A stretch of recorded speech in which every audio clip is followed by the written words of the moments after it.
She barely brushed him. His armor shattered part one. The arrival of Valoran warships came out of the darkness like metal ghosts. There were 40 of them, each one bigger than a mountain, each one carrying enough weapons to burn a continent. They had traveled across the stars for 300 years, conquering every world they found. No species had ever stopped them. No species had ever tried. Commander Talon stood on the bridge of his flagship and watched the blue planet grow larger on his screens. His officers moved quietly around him, checking systems and preparing landing teams. They had done this many times before. They knew what to expect. "Report," Talon said. His voice was calm. He felt no excitement. This was just another conquest, another weak world to add to the Empire's collection. "The planet is called Earth by its inhabitants," his second officer replied. "Population approximately 8 billion. Technology level is primitive. They have basic space travel but nothing that can threaten us. Their weapons use chemical propulsion and simple nuclear reactions." Talon almost smiled. Chemical weapons. How adorable. And the inhabitants themselves. Carbon-based life forms. Soft tissue, fragile bone structure. Average height around 1.7 meters. They call themselves humans. The officer pulled up images on the main screen. They appear to be a young species. Emotional. Disorganized. They fight among themselves constantly. Talon studied the images. The humans looked weak. Their bodies had no natural armor, no claws, no venom. They wore artificial coverings to protect their soft skin from their own sun. They needed machines to move quickly or lift heavy objects. "This will be quick," Talon said. "Prepare the landing teams. We will establish dominance within one rotation of their planet." His officers bowed and moved to obey. Talon touched the chest plate of his armor. It was made from crystal forged in the heart of a dying star, compressed and shaped by ancient machines that no longer existed. This armor had protected his family for 12 generations. Nothing in the known universe could damage it. He had walked through fire, through acid, through the vacuum of space. The armor had never shown a single scratch. He was invincible. His warriors were invincible. And soon, this small blue world would kneel before them. The landing ships fell through Earth's atmosphere like burning arrows. They came down in a place the humans called Sol, a city of glass towers and crowded streets. The Valoran soldiers marched out in perfect formation, their crystal armor catching the sunlight and throwing rainbows across the ground. People ran. Cars crashed into each other. Screams filled the air. Human soldiers appeared with their primitive weapons, but they held their fire.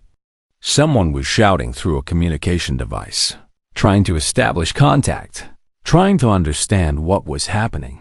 Talon watched through cameras mounted on his soldiers' helmets. He saw the fear in human eyes.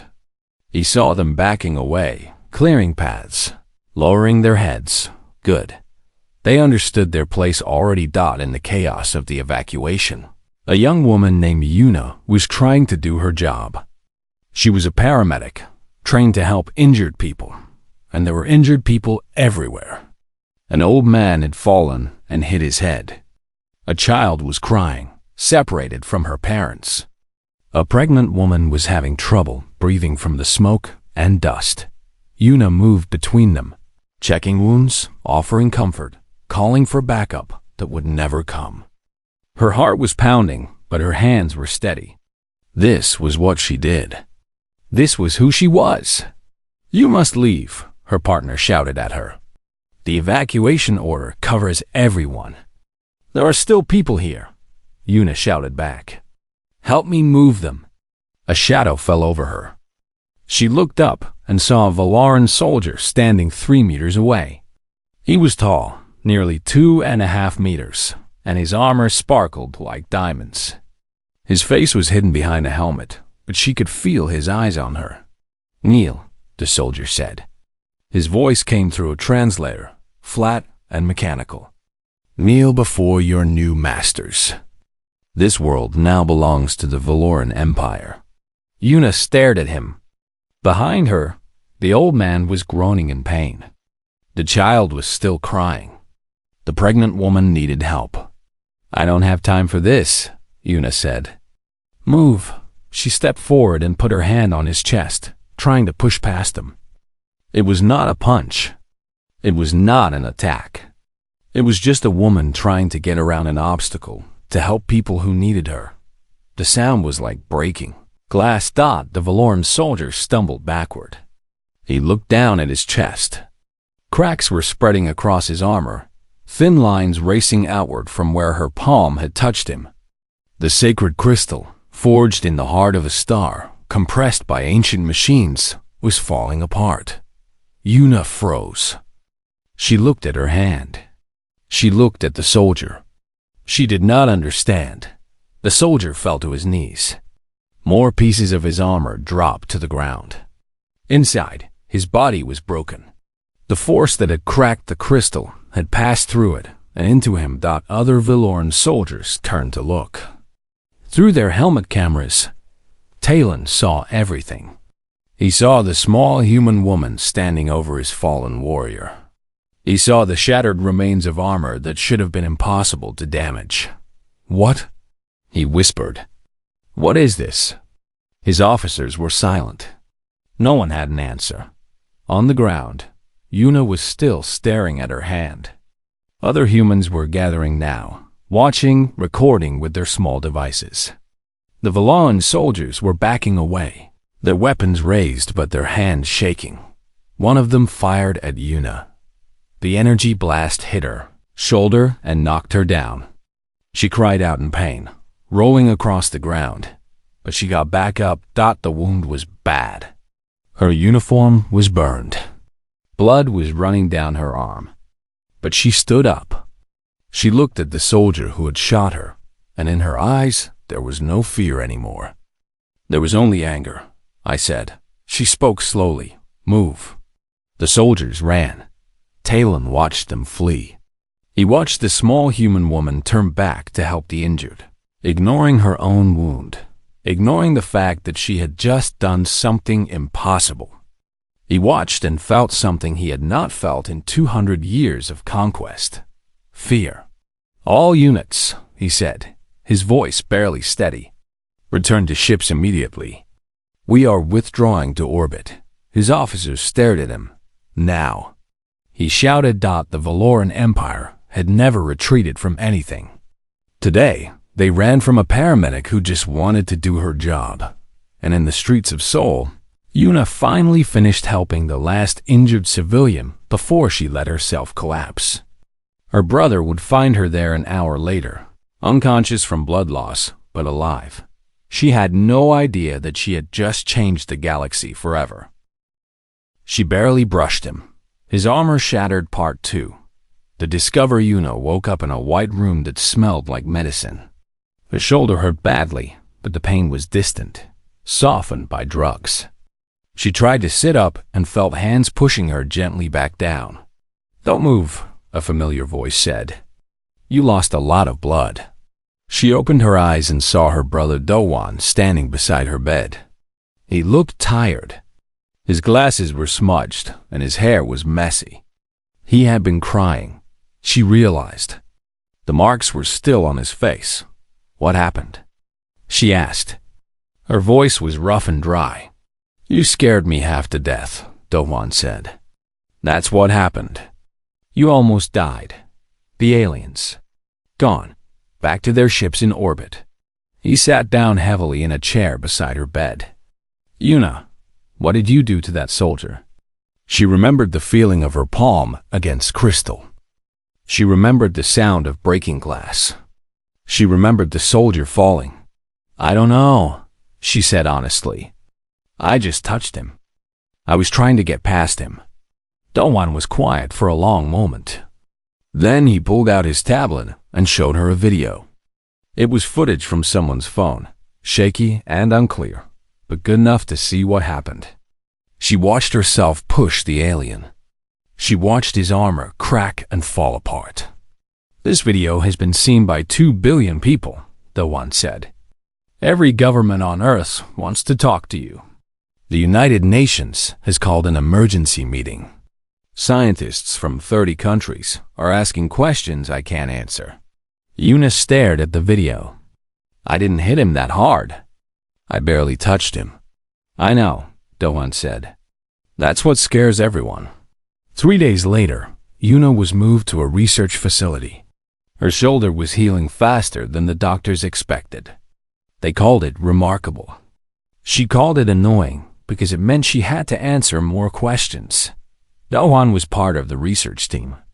He was a biophysicist, a scientist who studied how living bodies worked. He had spent years studying human muscles and bones, trying to understand why people got sick and how to help them get better. Now he was trying to understand why his sister could break alien armor with her bare hands. The tests took weeks. They measured everything about Yuna, her bone density, her muscle structure, her nerve responses. They compared her results to normal human data and found nothing unusual. She was perfectly average for a human woman her age. Then they compared her results to the Valoran data. The aliens had left behind the body of the soldier Yuna had killed. Scientists from around the world studied it carefully. They measured his bones, his muscles, his organs. They tested his armor, analyzing its structure and strength. The results made no sense at first. This is impossible, one scientist said during a meeting. The Valoran bone density is 1/3 of human average. Their muscle fibers are nearly transparent. By our standards, they are extremely fragile. But they conquered 12 star systems, another scientist argued. They defeated species far more advanced than us. How can they be fragile? Dohan stood up. He had been quiet until now, reading through data on his tablet, checking and rechecking his calculations. Everyone turned to look at him. They're not fragile by galactic standards, he said slowly. They're normal. We're the ones who are different. He walked to the main screen and pulled up his data. Earth's gravity is higher than average for inhabited planets. Our atmosphere is thicker. Our sun produces more radiation. Everything about our world is more intense, more dangerous, more extreme. He pointed to a chart showing human bone structure. Our bodies evolved to survive here. Our bones are denser because they have to support us against stronger gravity. Our muscles are stronger because they have to move us through thicker air. Our skin is tougher because it has to protect us from harsher radiation. He pulled up another chart. This one comparing human and Valoran strength. What we consider normal physical contact generates force levels that exceed Valoran armor tolerance thresholds. What Yuna did to that soldier. It would be like one of them gently poking us with a finger and somehow punching through steel. The room was silent. We are not weak, Dohan continued. We never were. We just never had anything to compare ourselves to. We thought we were average because we only knew ourselves. What does this mean? Someone asked. It means we are one of the strongest species in the galaxy, Dohan said. And we never knew it. Far above Earth, Commander Talon was learning the same thing. His scientists had been studying human data stolen from Earth's networks. They watched videos that made them sick with fear. Humans lifting heavy weights for fun. Humans hitting each other in organized sports. Humans surviving crashes and falls that should have killed them instantly. One video showed an old, human grandmother slapping a young man across the face. The young man laughed and rubbed his cheek. Among Valoran officers, that slap would have shattered bone. They do this to each other for amusement, one scientist whispered. They call it playing. Talon watched a human child fall from a tree and stand up laughing. He watched humans run for hours without rest. He watched them survive injuries that would kill any Valoran warrior. These are not prey, he said finally. His voice was hollow. These are apex predators. They have simply not realized what they are. He sent a message to his emperor, explaining everything they had learned. The response came quickly. Destroy the planet. Kill them all before they understand their own strength. If they ever leave their world, if they ever turn their power against us, we will not survive. Talon read the message 3 times. He thought about the young woman who had killed his soldier with a touch. He thought about the look in her eyes when she got back up after being shot. She had been angry, not afraid. Angry that what would happen when all humans felt that anger. What would happen when they stopped trying to push past the obstacles and started trying to destroy them? He gave the order to begin bombardment. On Earth, Do-hwan burst into Yuna's room. She was finally out of bed, doing physical therapy exercises to strengthen her healing shoulder. They're attacking, he said. The aliens. They're bombing cities from orbit. Yuna stopped moving.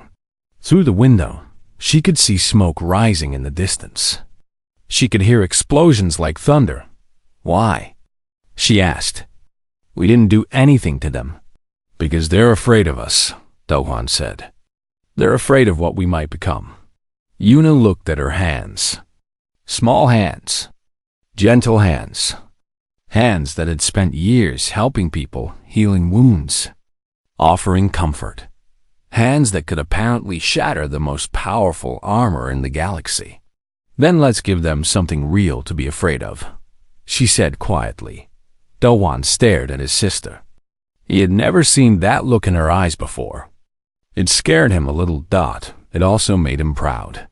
The military is planning a counterattack, he said. They want volunteers for a boarding mission. They want to take the fight to the alien ships. Yuna was already reaching for her jacket. Where do I sign up?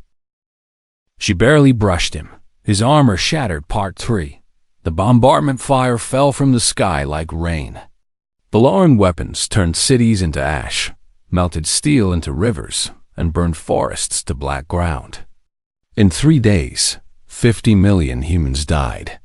In 6 days, the number reached 200 million. Earth fought back. Missiles launched from underground bunkers, from submarines hiding in deep oceans, from mobile platforms moving through mountains.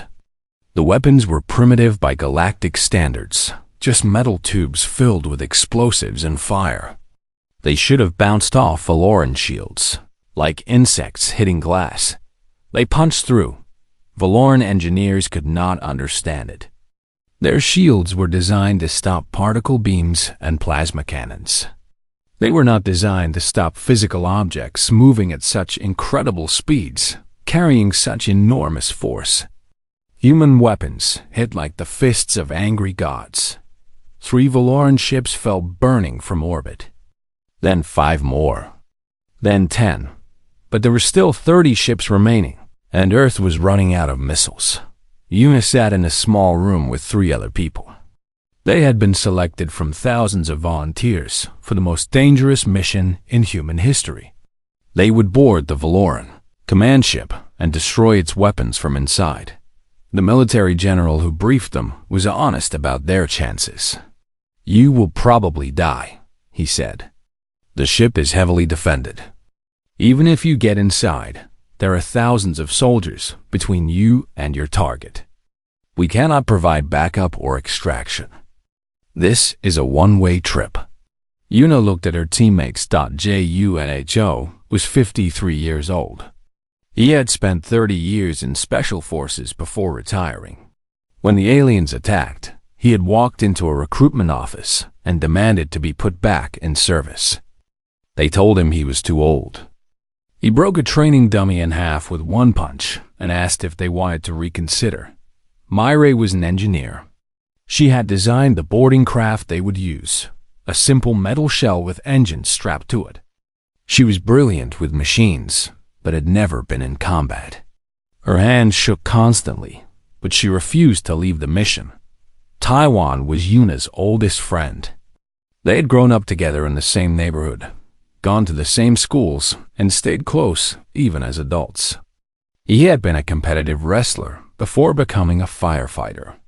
When he heard Yuna had volunteered, he signed up the same day. "I'm not letting you do something stupid without me," he had told her. The general finished his briefing and asked if anyone wanted to withdraw. No one moved. "Then may whatever gods you believe in protect you," he said. "Launch is in 4 hours." The boarding craft was ugly. Myri apologized for it constantly during the flight up. "I had 2 weeks to build it," she said. 2 weeks. I should have had years. The life support is barely working. The engines could fail at any moment. The heat shielding is made from emergency blankets and prayers. "It got us up here," Junho said. He was checking his equipment for the 10th time. They had no real weapons, just tools and emergency gear. Cutting torches, fire axes, crowbars, things meant for rescue work. Not combat. It would have to be enough. Valoran point defense systems noticed them. When they were 3 kilometers from the command ship, energy beams tore through the craft like paper. The walls exploded inward. Air rushed out through a dozen holes. Fire bloomed and died in the vacuum. Inside, the 4 humans held on. Junho had 3 pieces of metal stuck in his left arm. He pulled them out one by one, watched the blood freeze in the cold of space, and kept moving. Marie's suit had been torn open. She was suffocating. Taiwan grabbed emergency sealant and sprayed it across the hole, giving her air again. Yuna was steering what remained of the craft with manual controls. Her screens were dead. Her instruments were destroyed. She was flying by looking through a crack in the hull and guessing. They hit the command ship at almost full speed. The impact should have killed them. It would have killed any Valoran. Instead, 4 humans crawled out of the wreckage, bleeding and burned and very, very angry. The first Valoran soldiers appeared within seconds. They fired energy weapons that burned holes in walls and melted floor panels. They expected the humans to fall. Yuna charged. She moved faster than they expected. Their weapons tracked too slowly. She reached the first soldier and hit him in the chest with her open palm. His armor shattered. His body flew backward and crashed through 2 walls before stopping. The other soldiers froze. In that moment of hesitation, Junho was among them. He was old. He was wounded. He was using a fire axe meant for breaking down doors. It worked just as well on Valoran armor. Myri stayed back, using her engineering knowledge to direct them. She read the ship's layout from wall markings and told them which corridors to take. When a soldier got too close to her, she hit him with a crowbar. The crowbar broke. So did the soldier. Taiwan grabbed a Valoran who tried to run and threw him. The soldier flew 30 meters through the air before hitting a wall. He did not get up. "This way," Myri shouted. The weapons array is 3 levels down. They fought through corridor after corridor.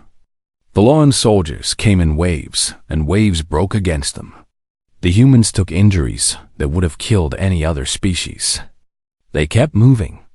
Yuna's left eye was swollen shut from a blow that had cracked her cheekbone. Junho was limping badly, his knee twisted in a direction knees were not meant to go. Myri had burns covering half her body.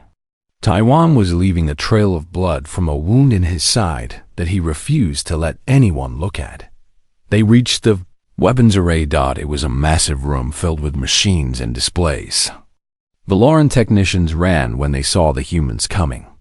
Only one figure remained, standing in the center of the room. Commander Talon. He wore armor different from the soldiers. It was older, more ornate, covered in symbols and decorations.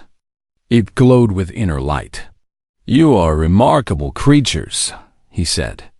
His translator gave his words a strange echo. "I have watched your progress through my ship. You fight like nothing we have ever seen." "Surrender," Yuna said. Her voice was rough with pain and exhaustion. "Call off your fleet. Leave our world." Talon tilted his head. "I cannot. My emperor has ordered your extinction. Even if I wanted to disobey, My officers would not follow me. Then we'll destroy your weapons and find another way. Perhaps. Talon stepped forward. But first, you will have to get past me. Janho raised his axe. Taiwan moved to flank. Mireille reached for her crowbar. Yellow and raised one hand. Not them. You. He pointed at Yuna. You are the one who started this. You will be the one to finish it. Single combat. If you win, my fleet will withdraw. I give you my word as a warrior. And if I lose, then your world burns as my emperor commands. Yuna looked at her friends. They were hurt. They were tired. They had given everything to get her here. She cannot ask them to give more. Yuna, don't, Taiwan said. We can take him together. No. She stepped forward. This is my fight. She faced Commander Talon across the weapons array. He drew a sword that glowed like captured starlight. She raised her empty hands. Begin, Talon said. And the final battle for Earth began. She barely brushed him. His armor shattered. Part 4. The confrontation. Commander Talon had been a warrior for 200 years. He had learned to fight before most humans' grandparents were born.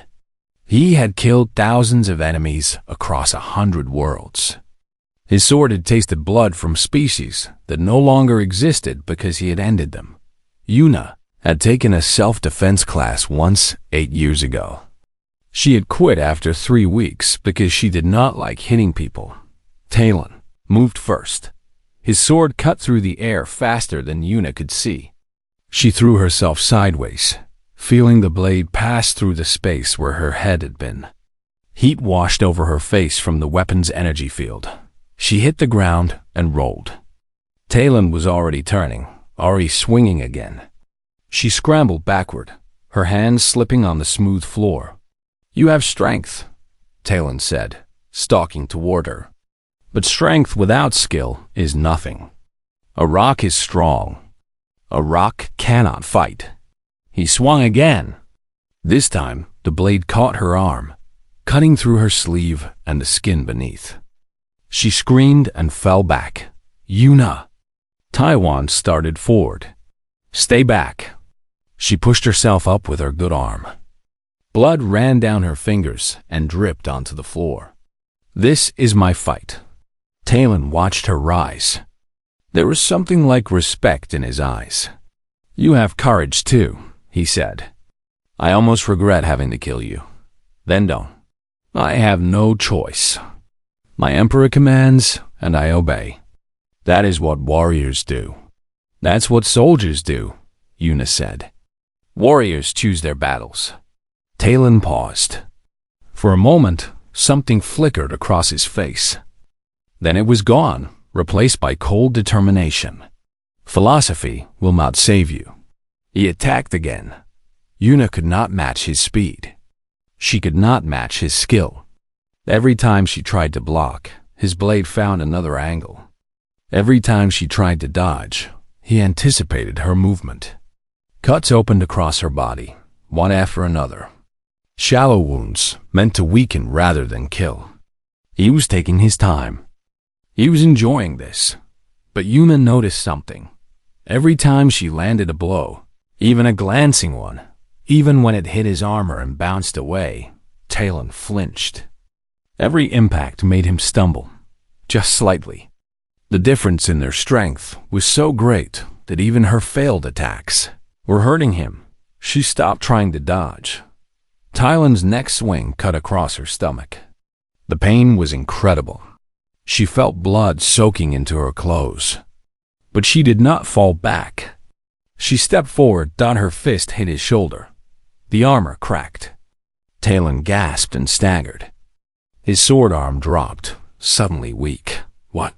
He whispered. Yuna hit him again. And again. Her knuckles broke against his armor. She did not care. Every blow sent new cracks racing across the ancient crystal. Every impact drove him further back. Talon tried to raise his sword. Yuna grabbed his wrist and squeezed. The bones inside broke like dry sticks. The sword fell from his fingers. Talon dropped to his knees, cradling his shattered arm. His magnificent armor was falling apart around him, pieces dropping to the floor like leaves from a dying tree. "How?" he gasped. "How are you still standing? I cut you a dozen times. You should be dead." Yuna looked down at herself. He was right. The wounds were bad. She should not be standing. She should not be conscious. But she thought about the cities burning below. She thought about the hospitals full of injured people. She thought about children crying for parents who would never come home. "I'm a paramedic," she said. "I help people who are hurt. I save lives." She grabbed the front of his broken armor and pulled him close. "You came to my world. You killed my people. You tried to destroy everything I love." She raised her fist. "I'm not going to let you." The final punch was not aimed properly. It was not technically correct. It was just a woman putting all her pain and anger and love into one desperate attack. Talon's armor exploded. The force of the impact sent pieces of crystal flying across the room. The commander flew backward, hit the wall, and slid to the floor. Inside his ruined protection, his body was broken. Ribs shattered. Organs ruptured. He was dying. Yuna walked toward him slowly. Every step sent pain shooting through her body. She was losing blood fast. The room was starting to spin. She knelt beside her fallen enemy.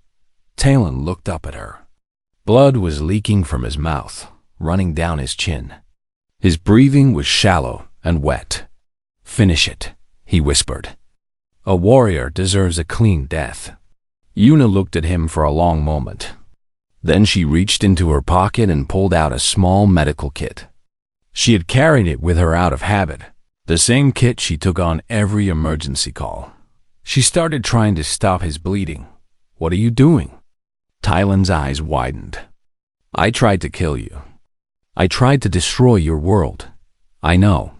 Then why? Because this is who I am."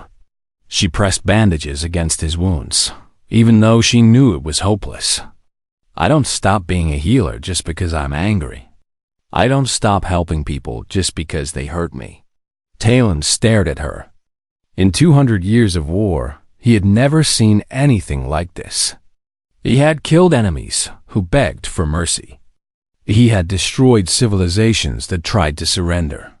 Never once had a defeated foe tried to save his life. He started to laugh. It hurt. Blood bubbled from his lips. But he laughed anyway.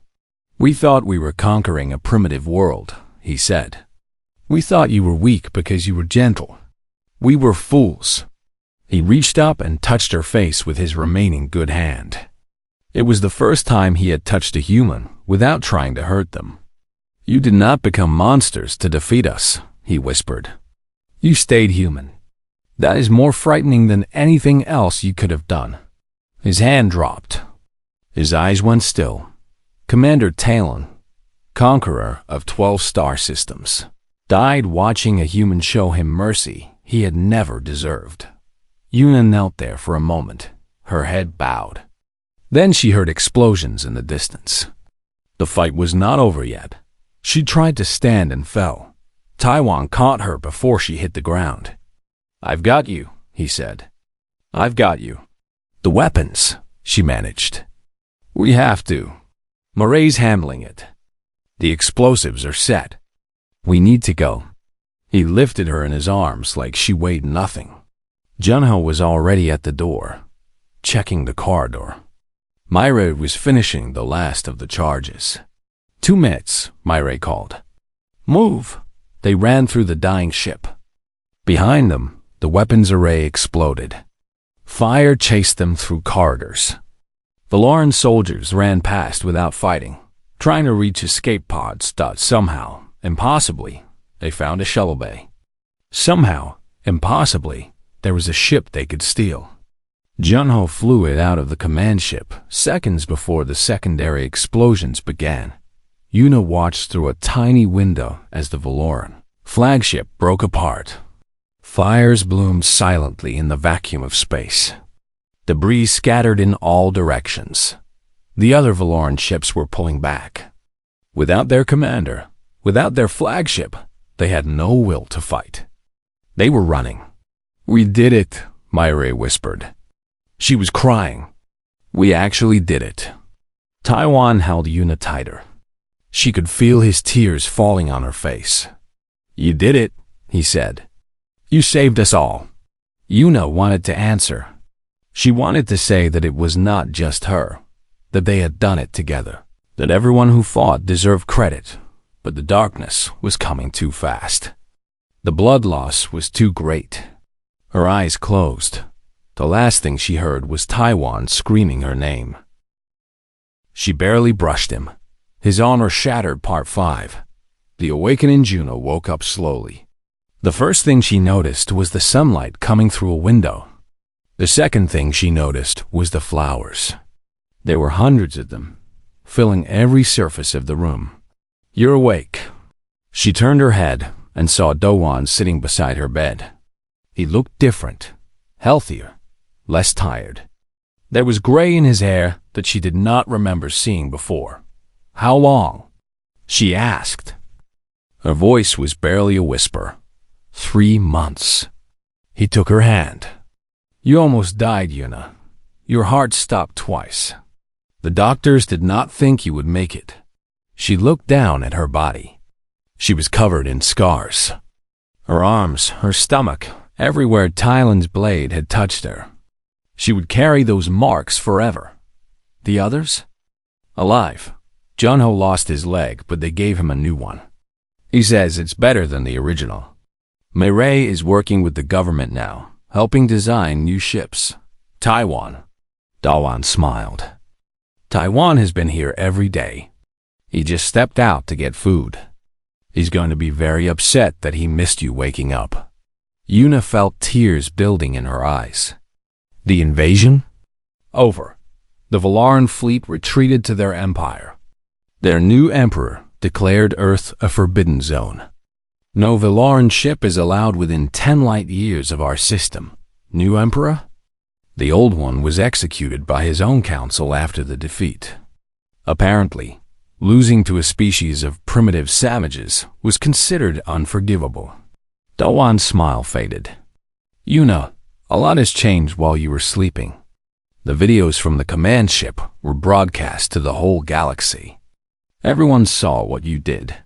He pulled out his tablet and showed her. The footage was grainy and damaged, recorded by surviving Valoran cameras.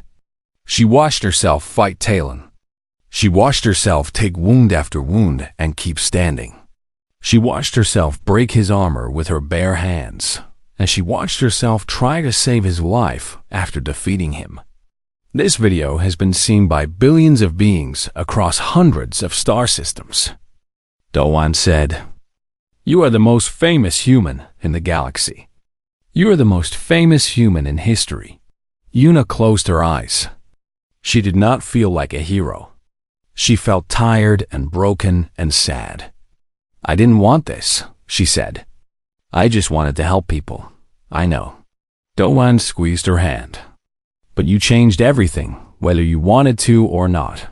The door opened. Taiwan stood there, a bag of food falling from his hands. "Yuna." He crossed the room in 3 steps and pulled her into his arms. She cried against his shoulder while he held her. "Don't ever do that again," he whispered. "Don't ever leave me like that again." "I'll try," she said. "I'll try." Weeks passed. Yuna recovered slowly. Her body healed, though the scars remained. Her mind took longer. She had nightmares about Talon. Not about fighting him, but about watching him die. She dreamed of his hand touching her face, of his final words, of the light leading his eyes. She had killed someone. Even if it was necessary, even if he had deserved it, she had taken a life. That weight would never fully leave her, but there was work to be done. The galaxy was watching Earth now. Other species, ones who had been conquered or threatened by the Valorans, were sending messages. They wanted to meet the humans. They wanted to understand them. Some wanted to learn from them. Some wanted to fear them. The United Nations created a new organization called the Terran Diplomatic Corps. Its purpose was to represent humanity to the galaxy, to build relationships with other species, to help Earth take its place in the wider universe. They asked Yuna to lead it. "I'm not a diplomat," she told the officials who came to her hospital room. "I'm not a politician. I'm just a paramedic."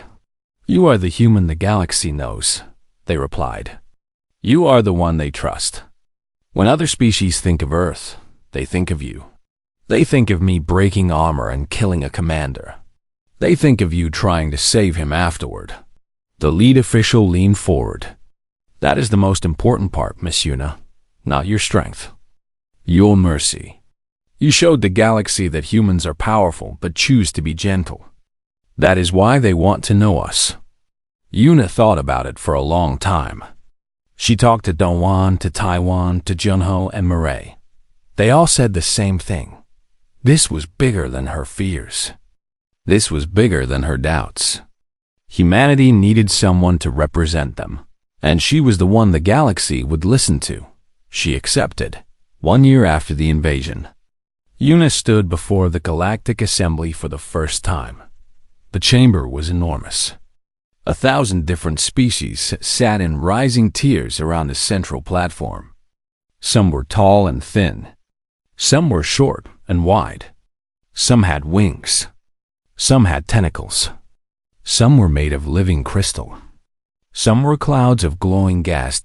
All of them remembered the videos. All of them knew what human hands could do. Yuna walked to the podium slowly. She was wearing simple clothes, not armor or uniform. Her scars were visible on her arms. She had chosen not to hide them. She looked out at the assembly. She could feel their fear. These were beings who had ruled the galaxy for thousands of years.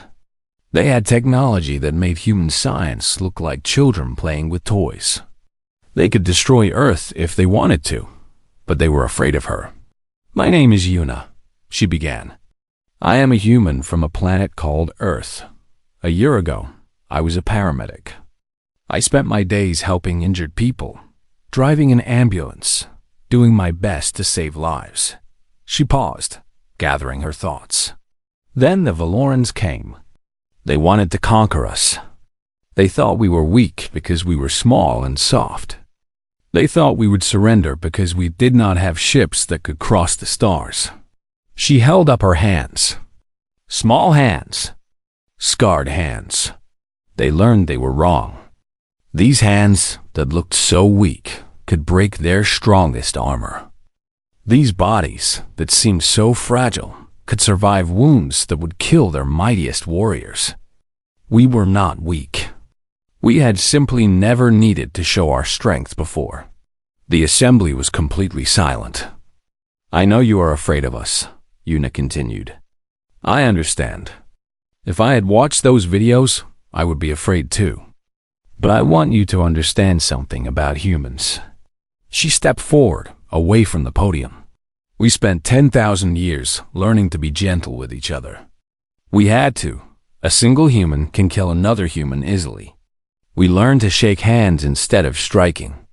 We learned to hug instead of crushing. We learned to use our words instead of our fists." She spread her hands, showing her palms. "We are not conquerors. We do not want to destroy or dominate. We are builders. We are healers. We are teachers and artists and dreamers. Yes, we can break your armor, but we would rather make friends." She looked directly at the cameras broadcasting to the whole galaxy. "We come in peace. We have always come in peace. We just never knew that peace was something we had to be careful with." The assembly was still silent.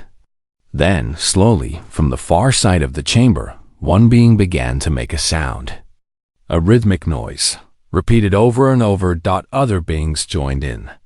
The sound grew and spread until the entire chamber was filled with it. Applause. They were applauding. Yuna stood there.